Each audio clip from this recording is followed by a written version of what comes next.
Okay. Oh. That was a bit of a shock. Excellent.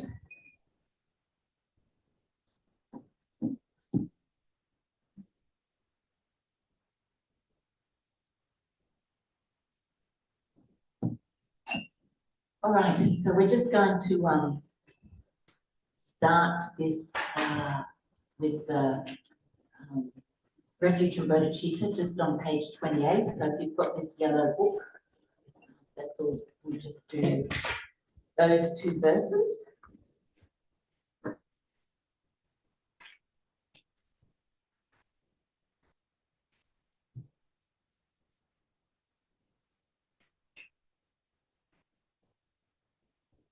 We do them 3 times. With the thought desiring to liberate transmigratory beings, I always take refuge in the Buddha, Dharma, and Sangha until the heart of enlightenment is achieved. With perseverance, acting with wisdom, compassion, and loving kindness, in front of the Buddhas for the benefit of sentient beings, I generate the thought of full enlightenment. With the thought desiring to liberate transmigratory beings, I always take refuge in the Buddha, Dharma, and Sangha until the heart of enlightenment is achieved. With perseverance, acting with wisdom, compassion, and loving kindness, in front of the Buddhas for the benefit of sentient beings, I generate the thought of full enlightenment. With the thought desiring to liberate transmigratory beings, I always take refuge in the Buddha, Dharma, and Sangha until the heart of enlightenment is achieved. With perseverance, acting with wisdom, compassion, and loving kindness, in front of the Buddhas for the benefit of sentient beings, I generate the thought of full enlightenment. Alrighty. Okay, so anybody here brand new to Buddhism? Yep, so a few. Okay, cool. So our topic today is how to live this life well, but looking at it from this context of having what we call in Buddhism this precious human rebirth. And why it's important to look at, you know, living our life well through that context is because from the Buddhist point of view, it's very rare to attain a human body. Of course, we believe in this idea of rebirth, and we would say that we've been born and we've died countless times. We'd say since beginningless time, which is a mighty long time.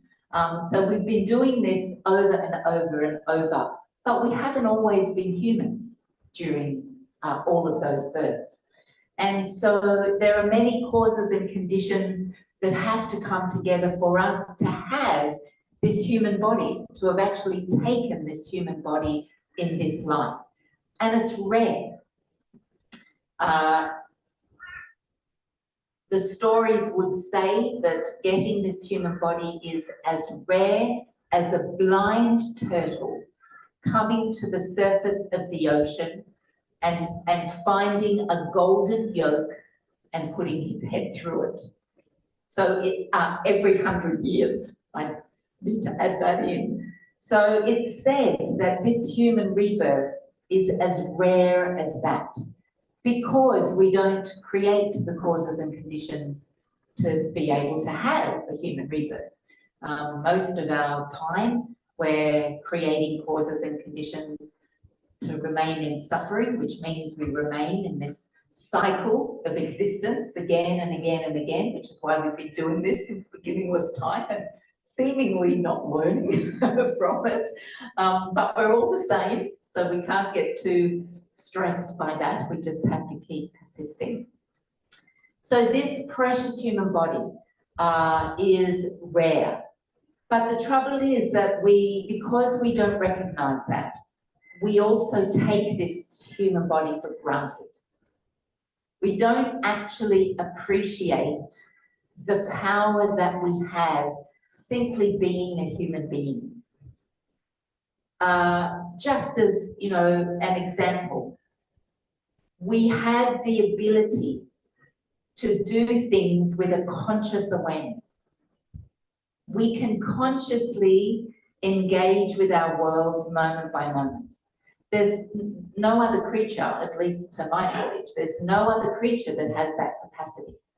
You know, most animals, insects, they function from a very innate way, you know, very biological way of existing. But we have this ability to be aware of our consciousness and be able to have this level of awareness that we can choose moment by moment what it is that we're going to do, say, how we're going to engage with our world. So just with that alone, like how amazing is that? That we have this ability, and yet how often are we conscious in how we engage with our world? Most of the time we function on an autopilot. You know, they say that you can do things two ways. You can do things mindfully or mindlessly. But really, how often are we genuinely mindful? Not so much. Mostly we do things in a very autopilot, reactive way, not with this incredible conscious awareness that we actually have. We also have this amazing intelligence. You know, like we can look at any situation that arises and we can use reasoning and logic, and we can examine and we can investigate because we have this amazing intelligence to be able to do that. But again, how many other creatures that we're aware of have that ability? You know, even just if you look at the creatures that live on this property, you know, they can't discern whether they're going to react with anger or with loving kindness. They can't do that. They can't examine whether a reaction to a threat was a helpful reaction or an unhelpful reaction. They don't have that ability. But as humans, we have this extraordinary intelligence that allows us to check constantly and do that again with a conscious awareness. But how often do we do that? How often do we genuinely use that intelligence to investigate our responses and our reactions to our world? Maybe sometimes, but a lot of the time, you know, we don't do that. And what they mean is that in any moment, we have the ability and the capacity to choose. So no matter what situation arises for us, we can choose moment by moment with practice, perhaps not right in this second, we have to practice these things. But because of those things, in each moment, we have the ability and the capacity to choose how I'm going to respond to whatever this situation is arising. So, you know, if it's somebody being kind to us, we can choose how am I going to interact in return. If it's somebody being angry with us, we can choose because of that ability to use conscious awareness and because of our intelligence, we can choose how we're going to engage with an angry person. But of course, we don't do that because mostly we function on autopilot. So we tend to, you know, respond well to people who are kind to us because they're kind to us and we like that, so we respond well. And we often react badly to people who are angry because we see that as the thing to do. We get defensive or, you know, yes, we want to defend a position or we want to have our point of view, you know, valued or validated or something like that. But we have this ability to choose, but we don't use it. We don't use this ability. We just allow ourselves to constantly engage with this sort of reactivity. We also have the conscious choice as to whether we cultivate the qualities that help us, like compassion and kindness and generosity and contentment and joyfulness, and you know, there's lots of different things that we can consciously cultivate, but where we tend to put, and patience, you know, is another one, where we tend to put our energy is in fact on the things that are unhelpful. So we consciously develop our impatience, our anger, our pride, our jealousy, our resentment, you know, our bitterness, our judgment, our criticism. And that's a waste. You know, that's a waste of our energy. It's a waste of this precious human rebirth to be constantly, you know, cultivating and strengthening those things rather than using our intelligence, using our conscious awareness to be able to develop these qualities that will help us to live our life well. You know, like we know from our own anger, whether it's us expressing it or whether we're experiencing it, we know that if we're angry, that we don't feel good about that. You know, we may momentarily have a little moment of satisfaction, you know, if we've been angry at somebody, but ultimately it won't actually help us to live our life well. You know, we feel guilt, or we feel more anger, or we feel resentment, or we feel, you know, like all of these other things.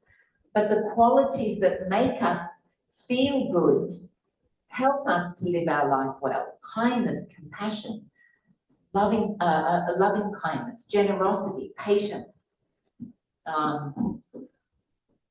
perseverance, joyfulness.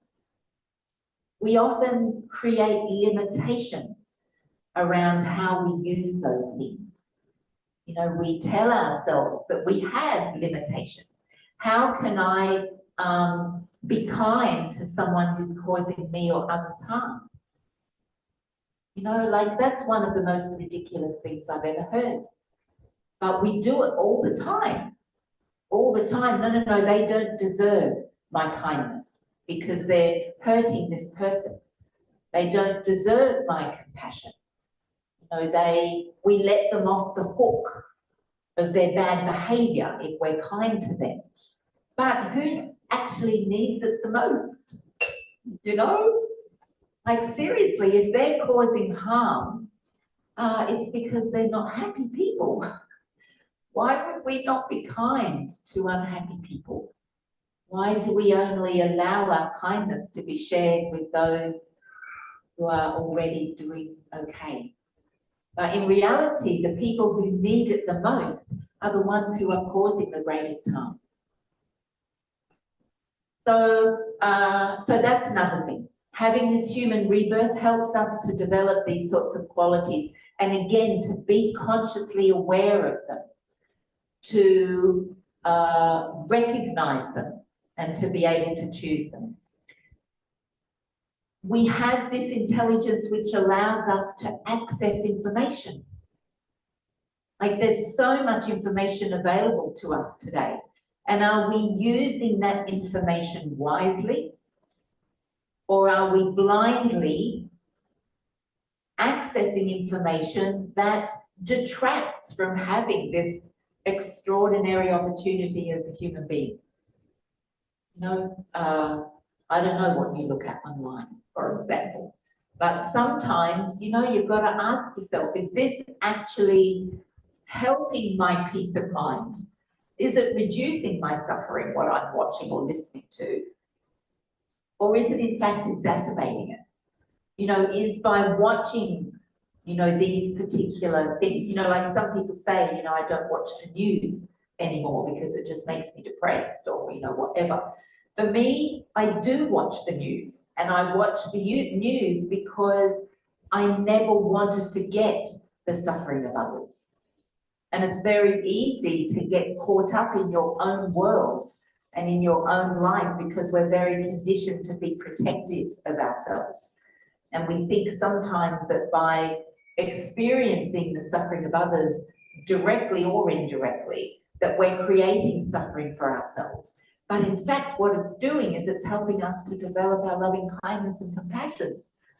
It's helping us to recognize, because we have this intelligence, that our suffering isn't significantly different. We're all suffering. It's just how it manifests is in different ways. But we're all experiencing suffering. Because if we're not, then we're enlightened. So they're sort of the only options. The option is you're suffering or you're an enlightened being. So if we're not an enlightened being, even if we're not recognizing our suffering, we are suffering. It's one of the toughest things for people to understand in Buddhism. You know, they think we're often a little bit maudlin because we're constantly investigating suffering. We're constantly meditating on suffering, as we should be, because it's the only way that we can recognize our mutual vulnerability and want to be free of that. You know, if we're not looking at it, if we're trying to avoid it, we're never going to get to that point. So we have to look at our suffering. But it's not depressing. The more you observe it, which we can do because we have this precious human body, this precious human existence, we can observe our suffering and the suffering of others so that we can come to know it. We can't change something that we're not even recognizing. How can you transform suffering if you're not even recognizing it? You can't. You can't transform something that you don't know exists. So we have to look at our suffering, but we're doing it in a way that just illuminates our understanding, illuminates our awareness, helps us to see the patterns that keep us stuck. You know, not cultivating these amazing things, but keeps us stuck in our jealousy and our anger and our bitterness or whatever it happens to be. Our attachment, just our attachment to stuff, you know, whatever it is. So we're very fortunate because we have access to information. We have access to the Dharma. You know, we are so lucky. At this point in time, it's probably since ever, we've had the greatest accessibility to the teachings of the Buddha, written in so many different ways. You know, there are so many excellent teachers out there. How fortunate are we that we have so many holy beings on this planet at this time across all of the lineages, and not just in Tibetan Buddhism, but in other forms of Buddhism, Zen or, you know, Theravadan Buddhism. So many masters, and that is a collective term, master, not just men, but women teachers as well. There are so many now. We are so fortunate, but we don't take advantage of that. You know, we don't take advantage as human beings. Our wonderful friends, our bush turkeys here, they have no idea that they're living in a Dharma centre. I have no idea how well looked after they are here. They just keep doing their innate activities, building their nests, you know, protecting each other, looking after their little babies for a nanosecond until they let them go to, you know, deal with the wild on their own. And this is why, again, this is such a precious human rebirth. We have no idea how fortunate we are. And we waste, and this time is short. We don't know how long we have to be able to do what we have the ability to do. We have no idea when death is going to come. You know, but we can be very mindful that it could be in the next moment, or in the next hour, or tonight. I don't know. We have no idea. What we do know for sure is that death is certain. Death is going to come for every one of us. We don't know whether that might be today. But how much time do we put into recognizing that death can come at any moment? So what am I doing to live my life well? How am I using this precious human body to live my life well? In the scheme of things, probably not enough. Me too. Not just, saying this is only about you. It's about me also. I'm the same. I'm also a suffering being. Not even remotely close to enlightenment. So I do the same thing. I only think the only thing perhaps I might say in my defense is that I am really practicing and trying to constantly develop that conscious awareness. That's probably the only thing, and I don't do that well 95% of the time. But I persist because what I do recognize, albeit superficially, is that I don't know when death is going to come. And for me, that's a little bit scary because I do waste time. And then when you have that little moment of recognizing that, yeah, gee, what could I have been doing for the last hour or the last 2 hours instead of doing what I was? Could I have been meditating? Could I have been reflecting?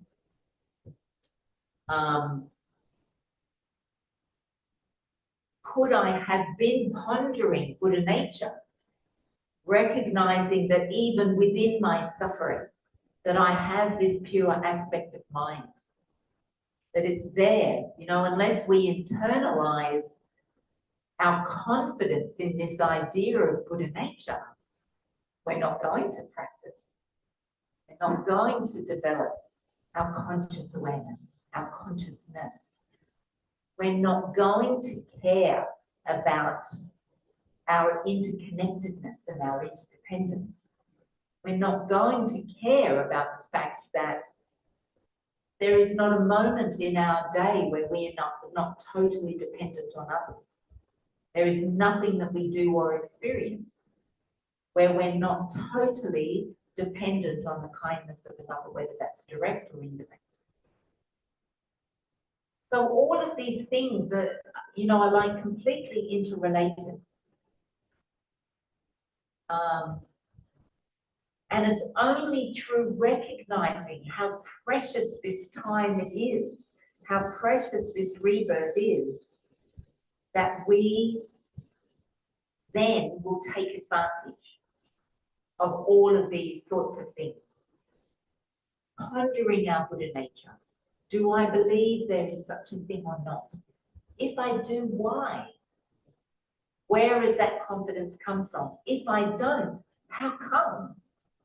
How come I don't have confidence in this idea of this pure aspect of my mind and in the mind of all sentient beings? We have the intelligence to do this investigation, yet how often do we do it?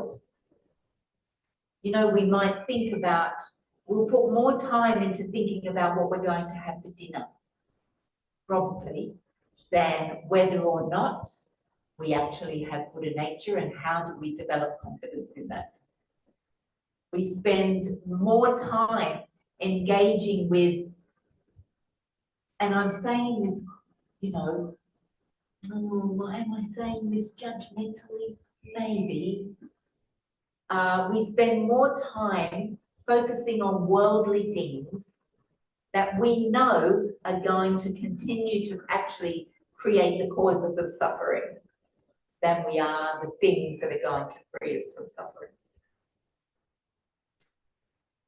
I think that's a statement of fact. I don't know that it's judgmental. I think it's just simply a statement of fact. And while we're doing that, we are not taking advantage of this precious human rebirth. Every time, so a really good example of that is, every time we treat something impermanent as permanent, We are just continuing to create the causes for suffering.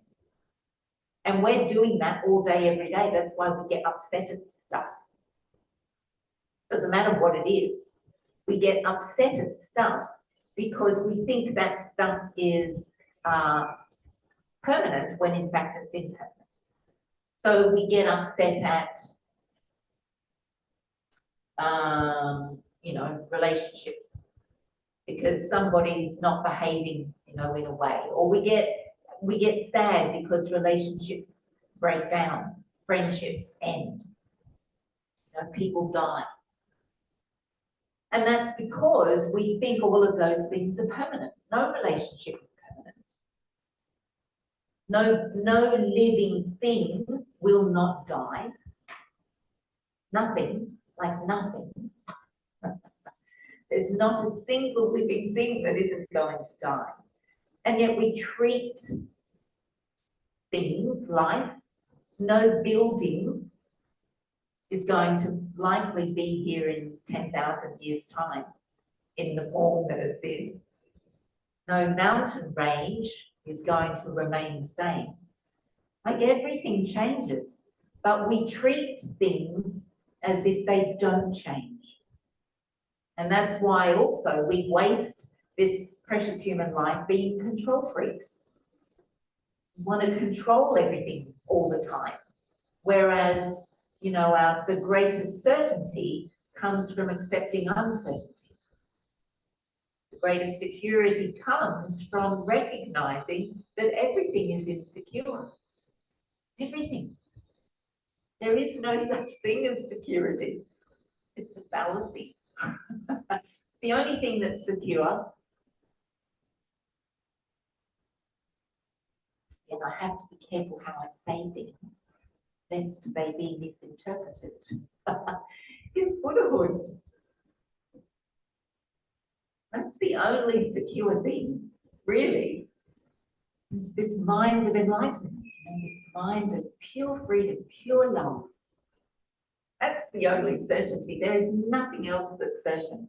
But we're constantly putting all of this energy into things in a way that presumes that they are certain.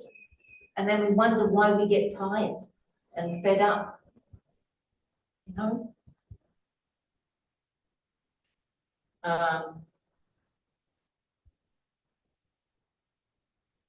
The other value of recognizing this precious human rebirth and how it can help us to live our life well is because we can study the mind. Like it's only a human that we can consciously watch what's going on inside our mind. There's no other creature that can do that, I don't believe. Maybe somewhere in some other multiverse, perhaps. But as human beings, we have this amazing ability and capacity to watch what our mind is up to. We can watch our thoughts. We can watch our feelings. We can learn about them. We can totally transform them. We can recognize when they're helpful or unhelpful. We can recognize when they are creating our suffering, because that's the only thing that creates our suffering. It's only our mind. It's not anything external. It's not anything outside of us. Nothing outside of us creates our suffering. It's only how we choose to perceive what's going on around us, and then how we engage with that. So having this precious human rebirth, we have this extraordinary ability, but how often do we do it? How often do we spend time just in silence, in solitude, just merely watching? Watching where our mind is going, watching what it's doing. What is it telling us again and again and again? How often do we give ourselves the space to see our patterns, our unhelpful patterns and habits? The only way that we can do that is if we're quiet, Sit in silence. Otherwise, we're constantly being distracted. We're reactive. You know, it's very difficult to observe the mind deeply if you're not just being with it. But we're so conditioned to be constantly doing all the time. We fight. We don't want to sit in silence.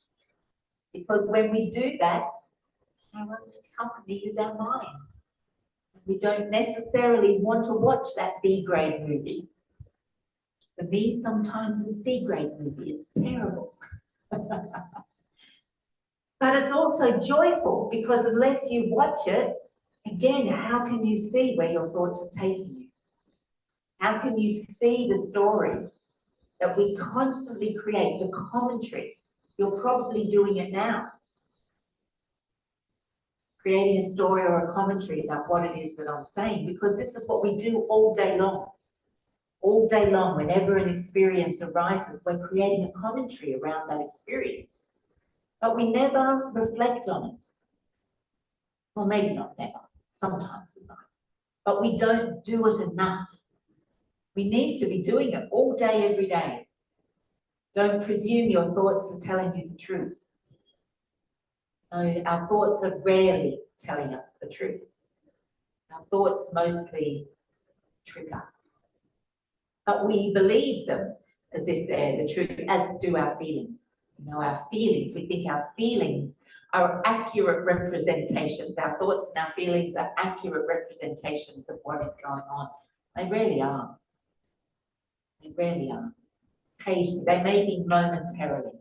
But after that, they're just trouble. They just get us into trouble because we just strengthen the storylines, strengthen the commentary, which becomes even more entrenched. That's how we develop habits and patterns of thinking and being. But as a human, we have this ability to constantly inquire, to develop this ability to be curious about everything. Like when you react to something, you know, somebody might say something and you automatically go into a defensive mode, say, as a hypothetical. We have the ability to inquire, investigate that. Why did I just do that? That was interesting. How come I reacted to those words when that person said it? But when my friend says exactly the same things, I have no problem.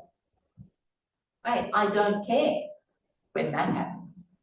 Why is it that I get offended by this person and not that person? You know, having this human intelligence and this human capacity allows us to have curiosity and inquire about this. Why am I only kind to those who are kind to me? Why do I find it hard to be kind to people who cause harm? You can use the power of your intelligence and the power of your conscious awareness to investigate that, to be curious about that.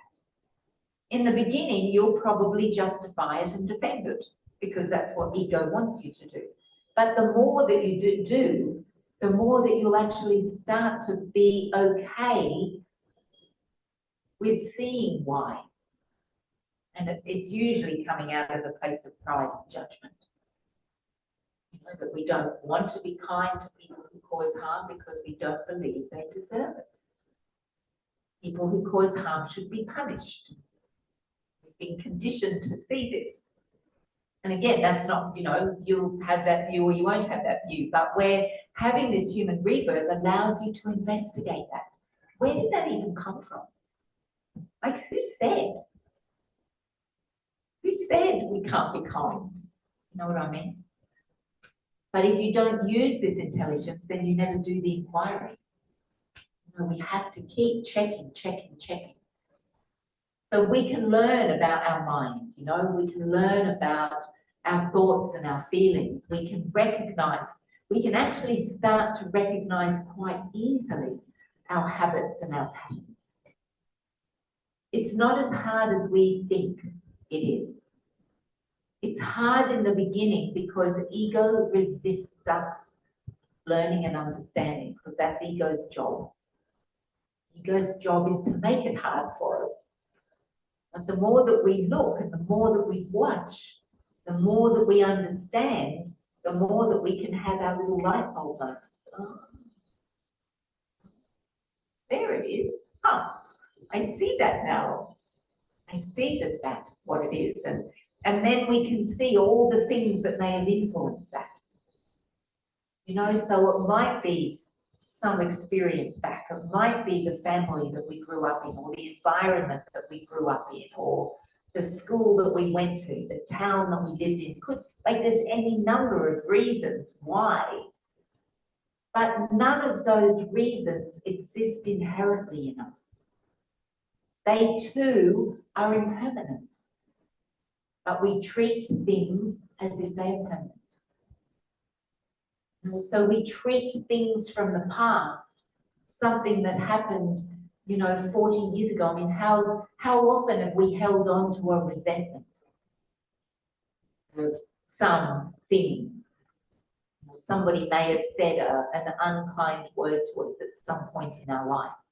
And so we hold on to that with anger or resentment, sometimes for decades, thinking that that's some form of protection, but it's exactly the opposite. All it does is create more suffering. The protection comes when we understand that the person who caused harm was also suffering, and that they believed that whatever the harm was, whether it was verbal, or maybe somebody hit us, or whatever it was, but whatever they did directed towards us, that they felt that we were an obstacle to their happiness. And that's what we do now. We're constantly trying to eliminate those things that we perceive as obstacles to our happiness. We're doing it all day, every day. So those who cause us harm are exactly the same as we are. And that's why, again, I can't emphasize enough having this intelligence to reflect honestly on these things and to understand our mutual suffering, our mutual vulnerability. There's certainly degrees of manifestation of harm, very little harm to extraordinary harm. And there's a whole continuum in between that. So where how our suffering manifests is dependent on karma. But even understanding that, people do what they do because that's the karma that's ripening. How again can you not have compassion for that in yourself and in for others? And then how can you not use your intelligence to try and shift that? That's the point.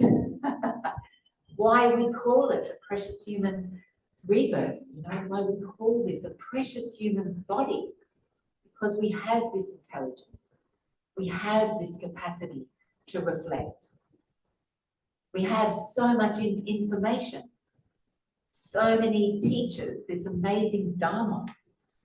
All of you who are here today, in this room, when you think about it,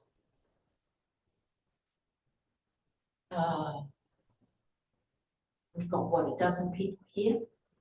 I don't know how many, maybe a couple online.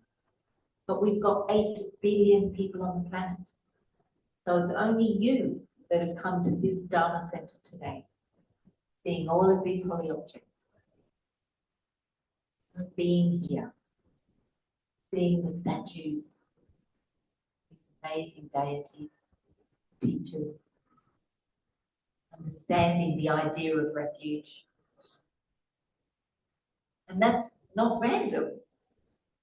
Buddhism would say that's because you have the merit to do that. Not necessarily the merit to hear me speak, but certainly the merit to be in this golfa, without a doubt, to see these beautiful statues, pictures of His Holiness the Dalai Lama, Lamso Rinpoche and Chenrezig, and that's not random. That's because at some point in this or previous lives you've created the cause. So as humans, we have also the capacity to understand this idea of karma, this idea of cause and effect. that everything that we do of body, speech, and mind in any moment will have an outcome at some point in some life. And we have the intelligence to ask ourselves, is how I'm about to respond to this thing that's just ripened for me, is how I'm about to respond to that going to create the causes for suffering, or is it going to create the causes from freedom from suffering? Is there any other being that can do that? No, it's this precious human rebirth. Insects can't. Dogs and cats can't. Birds can't. The whales in the ocean can't. But we can as humans, because we have this, all of these causes, all of these opportunities, what we call freedoms and opportunities, to be able to do these things. Check. Develop this conscious awareness. Even being aware of rebirth. The fact that we can ponder that. Ponder this idea, whether you believe in it or don't believe in it. But the fact that you have the ability to ponder this idea of rebirth. Like, how amazing is that? How unbelievable is that? To think about, okay, if I believe in, say, reincarnation, how come? What is it that suggests that I may have had previous lives? Or what are the obstacles to me reflecting on that? What gets in the way of me pondering that? Again, whether or not you accept it isn't the point. It's whether you're open to investigating it. You know? For me, there's so many things, just looking at my kids who are chalk and cheese, so different in their personalities. That just immediately says to me that there's no logic behind that in one life alone. So they must be bringing imprints from previous lives, you know, raised in the same way, but such vastly different people. Well, you see people with particular talents, gifts, that recognize these gifts at such a young age. You know, for me, it's like, how can people do these things at 2 or 3 years old? How can a really gifted, you know, like these kids that go to university when they're 12, you know, it's like, how can somebody do that? Unless something has been brought from a previous life. There's no logic in this life, really. Even from a science perspective, I don't think.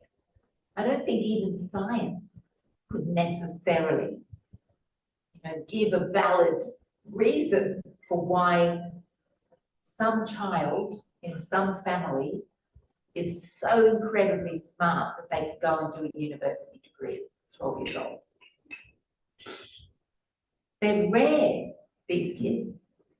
So that sort of suggests to me, whether it's a fact or not, I don't know. But there's certainly an element of that that's worth pondering and thinking, are there other reasons? You know, we've all met people that we've immediately felt comfortable with. You know, you meet someone for the first time and you think, oh my God, I just feel like I've known you forever. You know, you probably have. You probably have met that consciousness at some point in some life, and that's why you feel so relaxed and comfortable. Or sometimes we meet someone and straight away we feel that, oh, something not right here.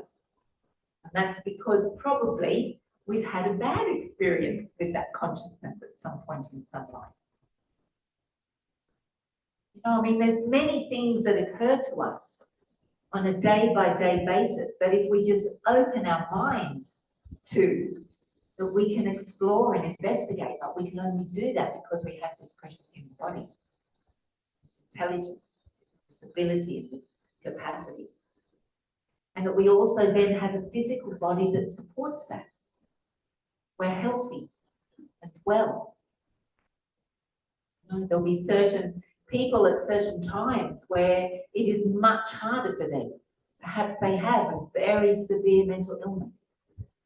That is an obstacle to them reflecting and investigating like this. But if you have physical health and physical well-being, like you can come, you know, to a teaching, you can come and hear Geshe Tsultrim, you have the ability to know how to use a computer, so you can get online. You have the finance, for example, to be able to, you know, go onto YouTube and listen to teachings or whatever it happens to be. Again, bush turkeys can't do that. We have this amazing opportunity as humans, but we're constantly throwing it away. We're wasting it all the time because we don't appreciate the temporary nature of this life, but also how rare it actually is. Being a human, we can learn to reflect and we can learn to meditate. How amazing. You know, meditation is one of the greatest skills that you can develop, this ability to meditate. But again, how many of us do it? We watch TV before we sit on our cushion and reflect and ponder and investigate. It's weird. It's not weird, it's because we're suffering. It's because we're samsaric beings and we don't understand. But imagine the difference if you developed your ability to meditate and you really internalized this precious human rebirth and your capacities and your abilities. How different do you think your life would be? How differently do you think you would live your life? And then how differently do you think how you interact with others would be? And then would that potentially have the capacity to influence other people? How would the world be if we all did some of these things? How different would the world be if we consciously chose to be kind to those who cause harm? Just that one thing. How different do you think the world would be? We chose to be kind in our prisons. I'm not saying people shouldn't necessarily have a consequence for what society deems as unacceptable behaviour. I don't have a problem with that. I certainly have a problem with our prison system, the way that the system works. But I don't have a problem with consequence. But imagine if we treated people in prison with kindness and care and love, because what do you think it is that they're probably missing the most? It's kindness and love and care. Not everybody, but the majority, I think, having worked in prison, I think the majority, you know, they haven't experienced these things. But we don't use this precious human rebirth wisely. We get caught up in the norms, the societal norms that others have imposed upon us, and we don't challenge it. We just accept it. And, you know, maybe in challenging it, maybe the only thing that we can do is to just do loving kindness meditation. And actually consciously, again, consciously and deliberately send out all of the loving kindness that we can muster to every single person in every prison on this planet and all the people who work in them. And just imagine the power if we did that. Power behind that one thought. Imagine the karmic consequence of that action, of doing a loving kindness meditation and sending out body, speech and mind, loving kindness to every being that causes harm, thinking that they're justified. But not even those in prison. We've all done it. Every time we've killed a mosquito, we've absolutely done that with malice, without any shadow of a doubt. How do we know that? Because we rejoice. Once it's died, it's like, oh, excellent, now it's not going to keep biting me. So totally, we kill mosquitoes with nuts. The ill will. Not just murderers. We do the same, but we don't value the life of a mosquito. We do value our own. We think our own. We have this sense of superiority. I deserve to be happy. The mosquito does not. It's an obstacle to my happiness, so I will eliminate that obstacle. But somebody who kills another human being is exactly the same. I want happiness. This human being is an obstacle to that happiness, so I will eliminate that person. No different. Just where it is on the continuum of harm, we say, because we value human life, that it's high up. But at the end of the day, the intention isn't significantly different. But as a human being, we can look at that. We can recognize that and we can change it. We can make a conscious decision to not do these things. And there's an enormous amount of power in that. We can, as human beings, live our best life irrespective of what the external circumstances might be offering us. But the only way that we can do it is to recognize all of these freedoms and opportunities that we have. Otherwise, we waste it. Waste the time. We waste the intelligence. We waste the conscious awareness. We waste our capacity to create karma in a way that's helpful, that will free us from suffering, not keep us stuck in suffering. We can see obstacles and difficulties as an opportunity. That all sounds a bit like positive psychology, doesn't it? But I don't mean it like that. You know, I mean, certainly we can use it like that if that's helpful. But just understanding that when difficulties arise, it can help us to develop our patience and our kindness and our gratitude rather than our resentment and our bitterness. So every time an obstacle or a difficulty comes, we can look at it through a lens of loving kindness. You know, we can look at it through a lens of patience. We could even,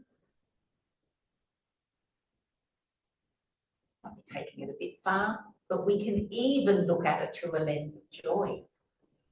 We can certainly get to that point where we can see the difficulties and opportunities. In Buddhism, we have this thing called mind training, called lojong.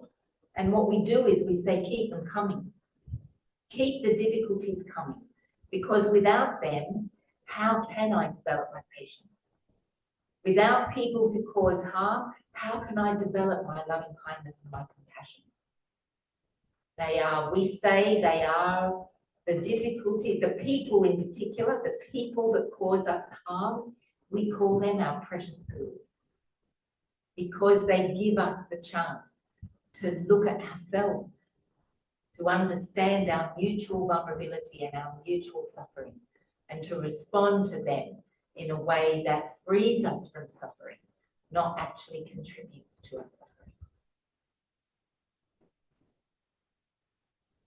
And then when the obstacles arise, we're dealing with them in a conscious way, in a deliberate way, where we're really aware of our actions of body, speech, and mind.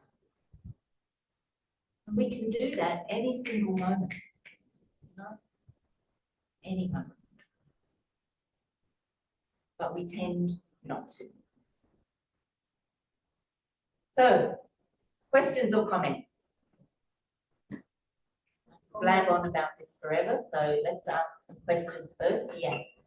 I have a comment. Do you? Hi, Jennifer Tsultrim, really nice to see you. Likewise. I saw a show on, I think it was Insight, and there was prisoners, and they turned their lives around, and they basically put it down to what you just mentioned. They had backstory abuse, or they got in with the wrong crowd and not necessarily a background of that. That it was all that they're all wanting happiness and a sense of belonging, and how they turned their life around when they realised the bikie gangs were no longer their family when they were in jail. It's just like tough life, buddy. Yeah. You take the fall.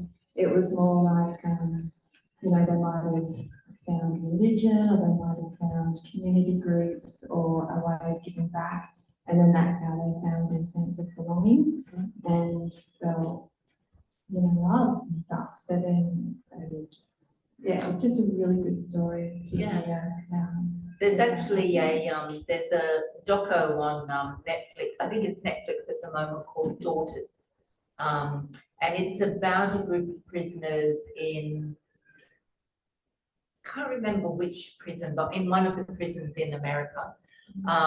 And the prison, it's a particular program, and what they do is they select a group of prisoners who have to go through a particular process, but the purpose of it is that they have a father-daughter dance. So they go through this program, don't know how long it is, a month or 3 weeks or 3 months or whatever it is, but they've got to go through this program first.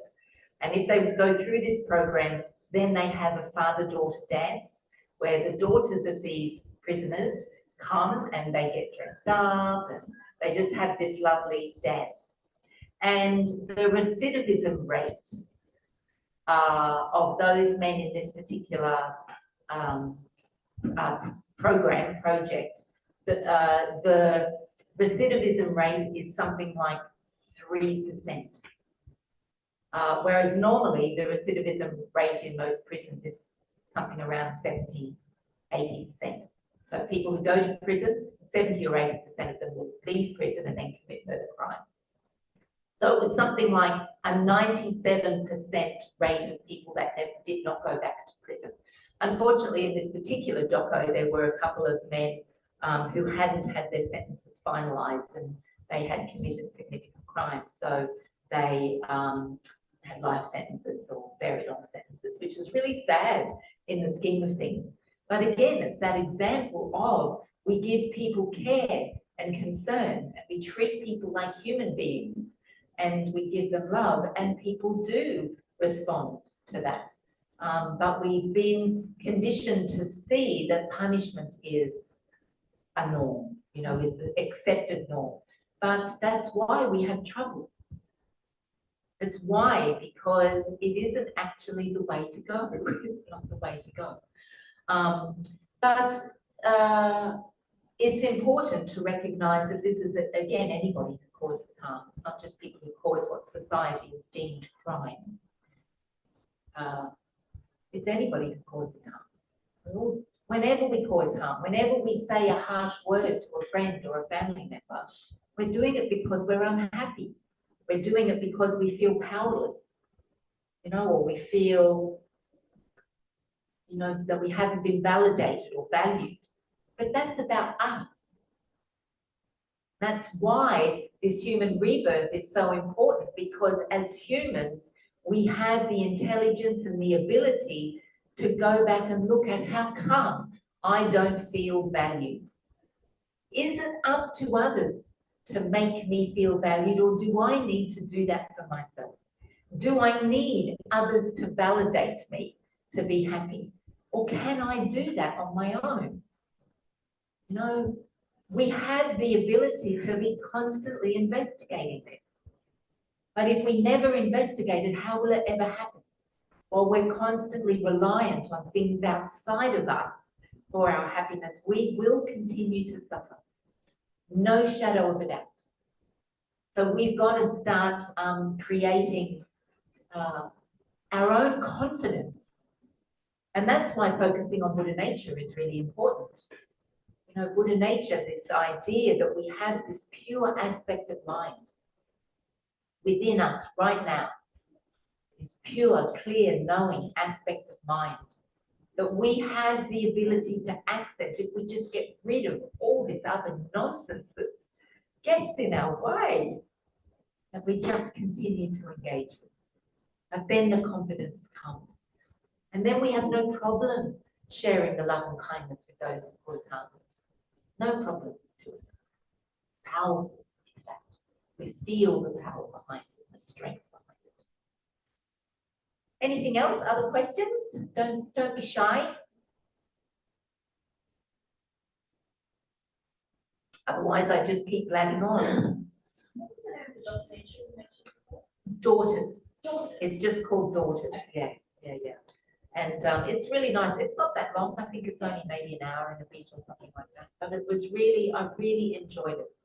And I think there is lots of there's another program in prisons. I think it's more in other places in the world, but I think it started in America called the Insight Prison Program. And it's where they're teaching prisoners to learn the Vipassana meditation. So they're teaching prisoners to develop this ability to, to meditate and do particularly Vipassana meditation. And the results in the main have been really good, but the prison has to support it. And that's sometimes, again, that's the problem, because the system and the structure is too caught up in the system and the structure to actually see, the value in it. But, that's also impermanence. Things change. Everything changes. Nothing stays the same. Change all the time. And that's why we can't despair. We can't despair at what's going on in the world at any particular point in time, because everything changes. We might solve a problem today, but another one will pop up tomorrow. And that same problem might pop up again in another couple of years. That's the nature of suffering. That's the nature of samsara. So we can't sort of get too disturbed by it, we can't despair about it, because when we despair, we sort of tend to develop then that sense of hopelessness and helplessness. But we're never hopeless and helpless, because we can always send out the energy of love and kindness. So we are never helpless. We have so much power in our heart and our mind, so much power, but we waste it because we don't appreciate this precious human rebirth. There's an enormous amount of power just sitting in your room, sending out love and kindness. We often think we have to always be doing something externally, something that's like an external thing, but there's so much power in the energy of love. And if we all just did that, every time you hear about somebody who's suffering, or any being, that, like, you walk up the path here, because toads seem to be prolific at the moment. There are so many toadies around. If you drive at night, there's hundreds of them. So they will invariably, die underneath the wheels of your car. But even as you walk up here, you've got all these little toady corpses and these toads that have been sort of squished. But if every time you see that, rather than go, you actually think, may your consciousness be completely free of suffering. May you find freedom from happiness. May you have a precious human rebirth, or may you be reborn in a pure realm. I mean, imagine if you did that each time, instead of going into this, imagine if we just felt that sense of compassion immediately for the consciousness of this vulnerable being that could not get out of the way of the wheel of the car. And any other being, all of these people that are, on Bribey Island, that are experiencing enormous grief and suffering after the death of this girl. If we just send out to them loving kindness, may their suffering be resolved quickly. May they never experience this sort of suffering again. May she have a precious human rebirth, or be reborn in a pure realm. We do that with imagine the effect that will have on us and our own consciousness and the habit. We make these things natural actions then. They're not things that we have to constantly think about. They become a real spontaneous act. But every time we do that, if we do that with a real strong intention, we are creating the causes for our freedom from suffering. We are creating the causes to find the mind of enlightenment. It's not that hard, it's just practice. But we have to practice, and we don't. You know, we spend more time watching TV, probably, than we do practicing the Dhamma. Doing these things are simple. You don't have to do anything complicated or convoluted. You don't have to do that. But just being consciously aware of our actions of body, speech, and mind. Just a comment on what you said then. I find even though it might not be heartfelt yet, when I have a work colleague that irritates me and my mind starts going with the negatives about that person, Yep. I just say what you said. Yeah. And when I think of it, not anyways, happiness and be free of suffering. And at least all the negative thoughts aren't going on at the same time. Yep. Even though it's not really heartfelt, it really makes a difference because it's got the room between that person. Yeah. So the energy does change. Yeah. Absolutely. I mean, and good for you. And also don't presume that it's not heartfelt. By virtue of doing it, you have an intention. Remember, intention is the key to any karmic action. So simply by virtue of doing it, you have an intention behind it. You know? Yeah. So, I mean, if you didn't have the intention, you wouldn't be doing it. Yeah. There's nothing that we do that isn't driven by intention. Nothing. So the fact that you have that intention, and then the more that you get it more from here, I mean, I suspect what you're saying by it not being heartfelt is that it's probably still driven by your thought rather than by your heart. Yeah. Yeah. Yeah. But the intention is there. And my encouragement would be you take some of these things into your meditation though. And then you to try and get it out of here and come to here. You know? And what you might be able to do as an example of that, you know, it might be that if there's an interaction and you take that interaction into your meditation, but you focus much more on them than you do on you. You feel what may that have been about from them. I mean, it's all imagination, you don't know for a fact. But the more that you do that, the more that you can then connect with their suffering. And the more that you're connecting with their suffering, the more that you're coming out of your head and coming into your heart. You know what I mean? Yeah.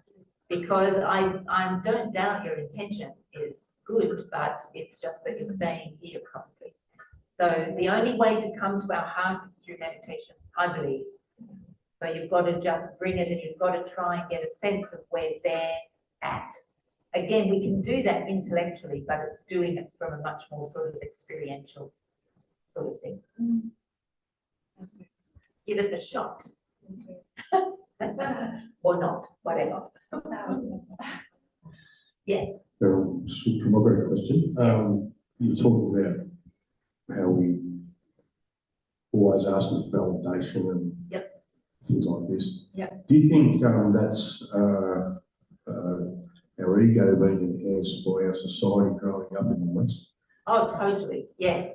Absolutely. I mean, I think we are very much enculturated now to have an expectation of that, which is, you know, like when I was growing up several decades ago, like nobody ever, you know, said anything good. Like it was just, you know, went through life and it was, you know, like through schooling, for example, you know, like if you didn't come first, second or third in your races or in your subjects at school, you never got anything. But nobody, you know, felt bad about that.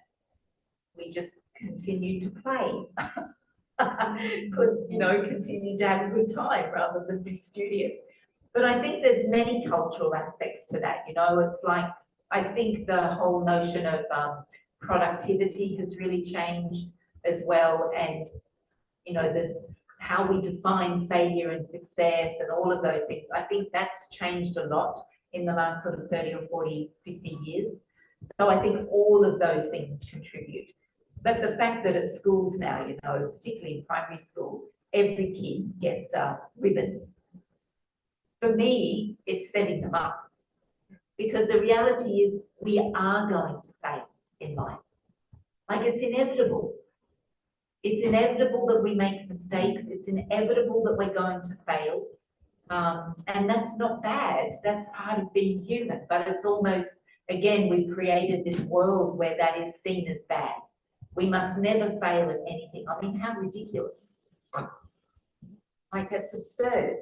We believe it because we never actually investigated and challenged it. So we just accept it. Like, it's ridiculous. So ridiculous. We're sort of born into it and not, so from this big we're told, and later on, when you're older, you go, oh, and here we are, talking about it now. Yeah, no, totally. And it's like, it is that validation. I mean, I think, you know, the internet has been problematic around that because, you know, again, when I grew up as a teenager, for example, you know, we didn't have any of these things. And so, you know, you might, if you were going to be unkind about somebody, you might simply do that with your closest friendship group. But it would never go any further than that because it took too much energy and there was too much other stuff to do. But I think having access to things like the internet and trolling, you know, it's so, and we've also created this environment where people think that because they have an opinion, that they actually have a right to share that opinion. And I would definitely challenge that. You know, I think so. There's even sort of conditioning or enculturation around those sorts of things, that we think that just because I can speak and have a thought, I should say that thought out loud and share it. Whereas again, we never used to do that, you know, like we just didn't do it. So I think definitely our time is a contributing factor. But I think that's why also we've got to be curious and we've got to use inquiry to question this stuff rather than just accept what is imposed upon us. And, you know, that takes some bravery sometimes to do that. Because the other thing that I think has become very entrenched is fear. You know, we are afraid of everything. We have just become such a fearful species now as human beings. That again, I don't think used to be there. You know, I don't really remember being afraid, you know. So I think a lot of these, you know, things are definitely typical of our time, but they're still, all of them are constructs. So they're all constructed. So anything that's constructed will be, not only can be, but will be destroyed, because that's the nature of impermanence. The trouble is that we don't challenge it. And so we entrench, and we don't give people the skills. You know, again, we don't help people to recognize that we can examine why I need this person's validation. Why do I think it's important to be validated by this person or this group of people?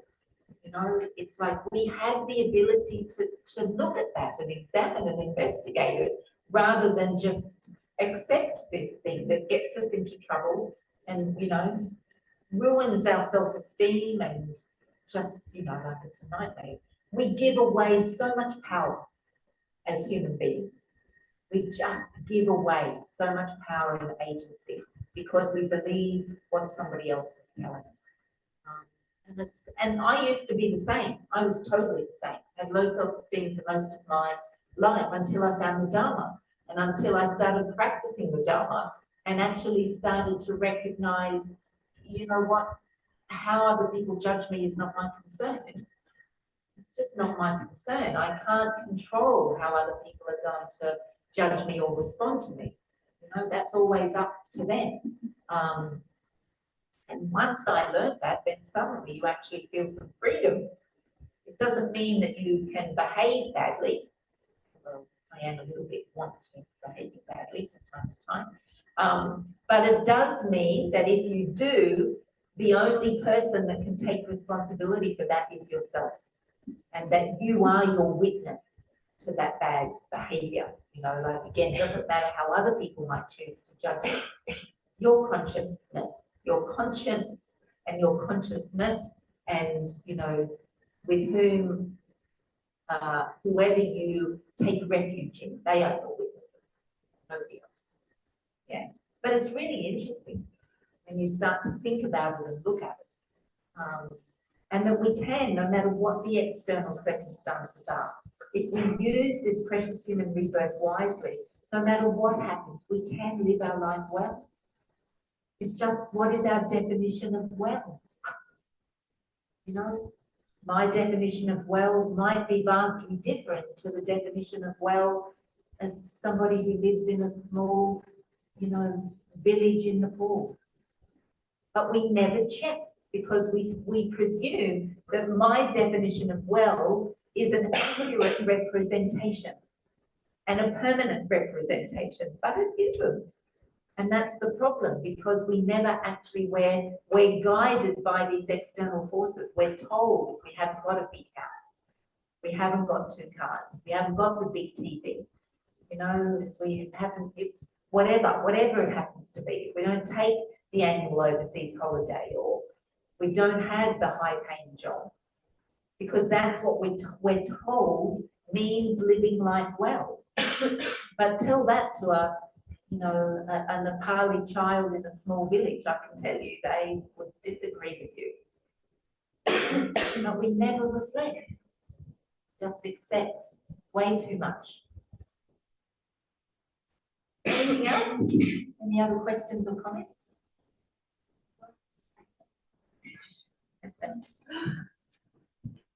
Thank you. It's been lovely and very good listening to you.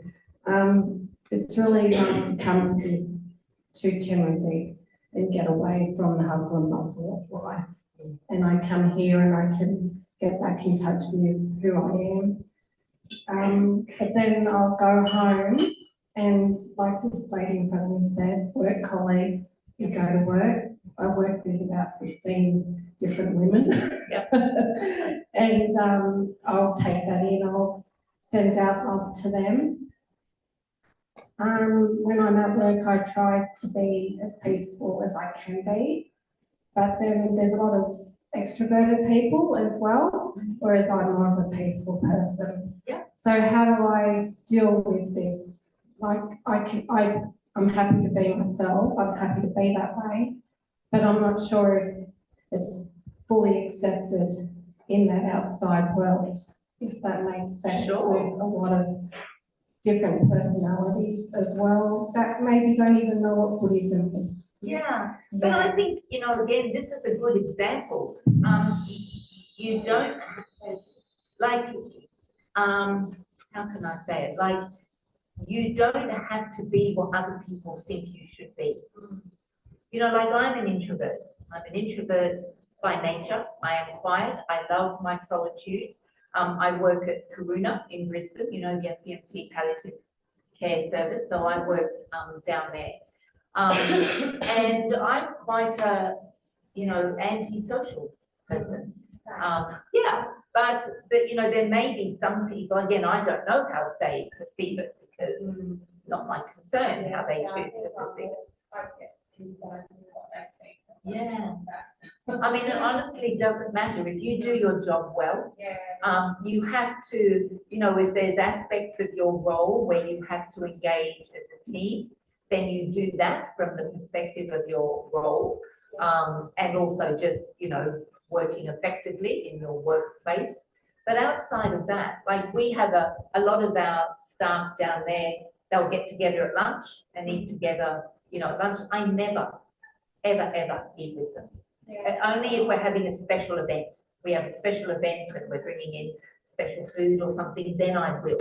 But outside of that, I never eat with them, because, you know, I'm an introvert, I'm quiet, but also they talk about stuff that I don't actually want to engage with.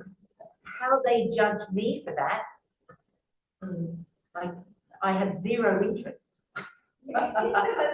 You know, so I think it's like, again, and this is why you don't need their validation.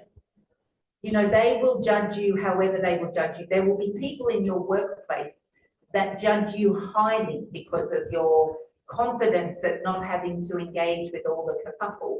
And there will be others in your workplace that will see you maybe as aloof or, you know, whatever. And then there will be others in your workplace that could not care less. Yeah. And that's because they're all perceiving the same thing, but through their own lenses. So we can't please people. No. You know, like we just can't. And if we're putting our energy into doing that all the time, we have to make sure that we're kind. You know, like we don't ever be mean and stuff, but we're entitled to live our life in the way that works for us. Yeah. And so long as you're kind, they can't really argue it. If you're sending, Hang on, darling, we've got to get the microphone put it online. With the people that you're finding difficult. Yeah. If you're sending them love and kindness, just thinking of yourself and benefiting yourself, is that okay? So if you're sending love and kindness to them or to you?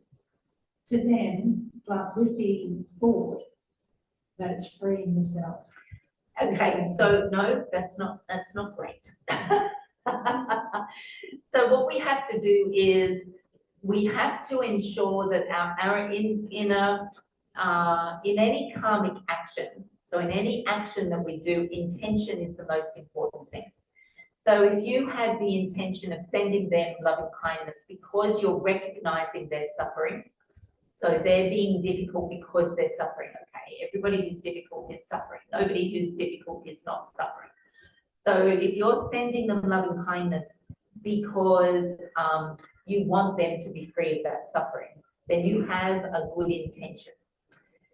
However, sometimes what can happen is there is intention and there's motivation.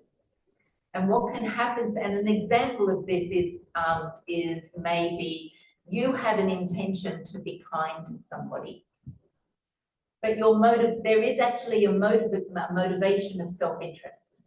And you know that that motivation is not congruent with your intention because that person doesn't say thank you and you get upset.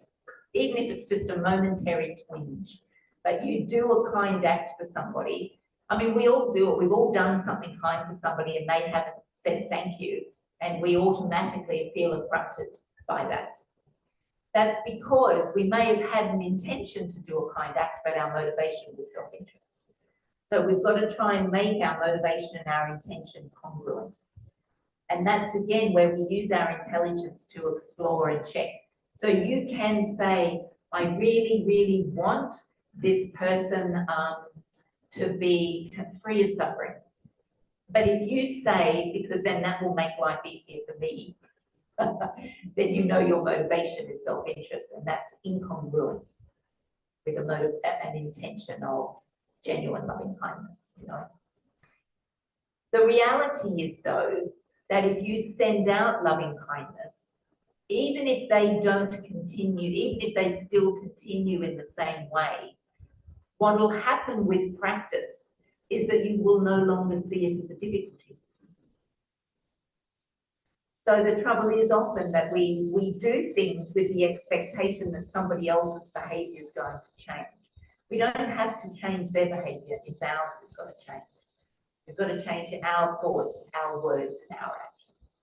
Because we can't change, like I can't change you. I can't say to you now, you go home and you do every single thing that I said. And you know, like I can't do that. You'll choose, you'll decide. You either decide one way or the other.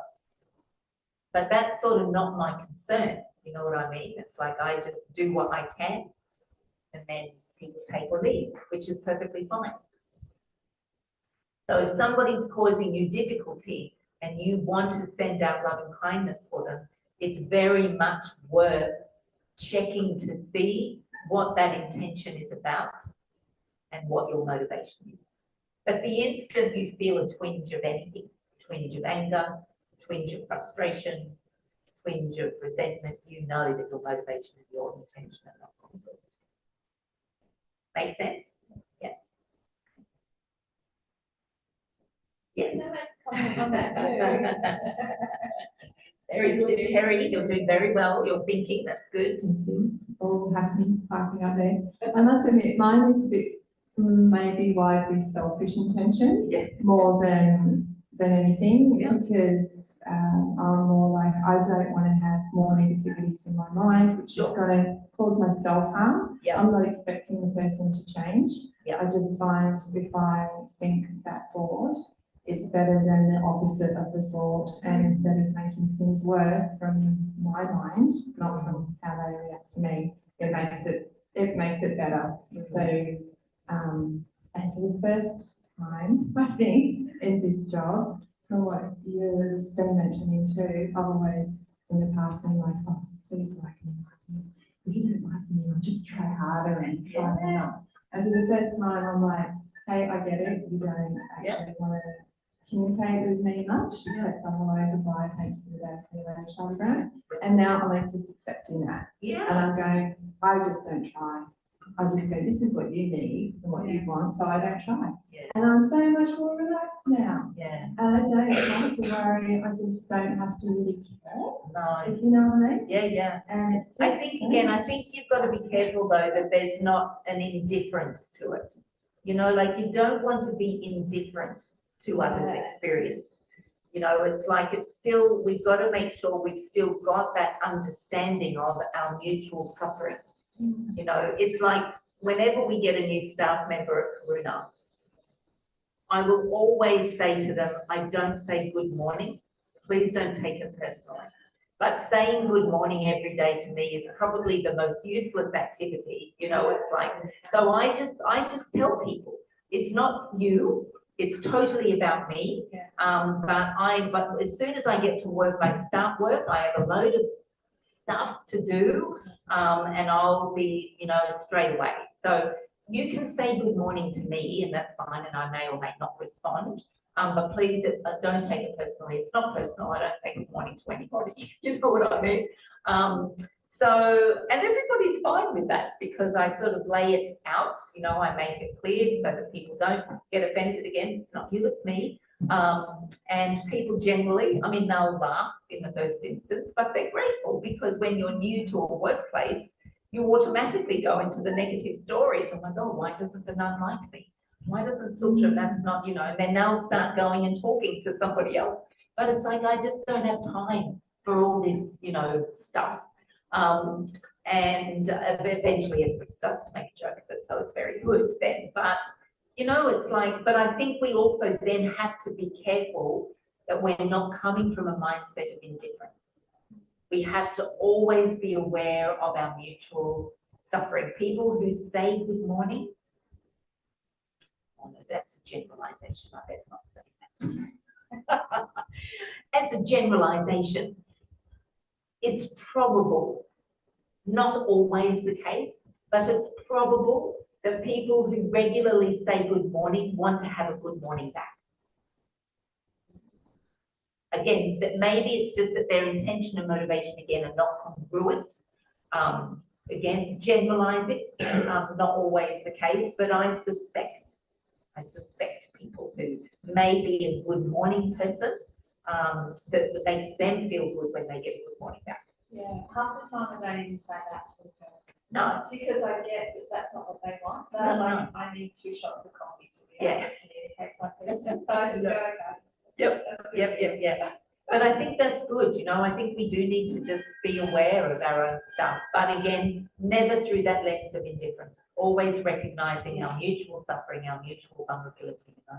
You know? Righto, rock and roll. That's it, lunchtime. Fantastic. Thank you, everybody, for coming. Appreciate your time coming out on a Sunday morning. That's very good. Let's just do a very quick dedication, which is on page.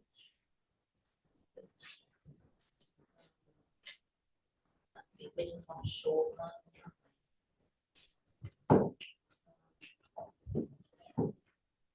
Oh, here you go. Page 321. So we'll just do the motion to prayer. May the precious supreme bodhicitta, not yet born, arise. May that arisen not decline, but increase more and more. All right, thank you, everybody. My homework, I'm giving you homework. My homework is just go and conduct your precious human resource. All righty, thank you, everybody. Enjoy the rest of your Sunday and travel safely back to your home. Thank you. Bye. Thank you.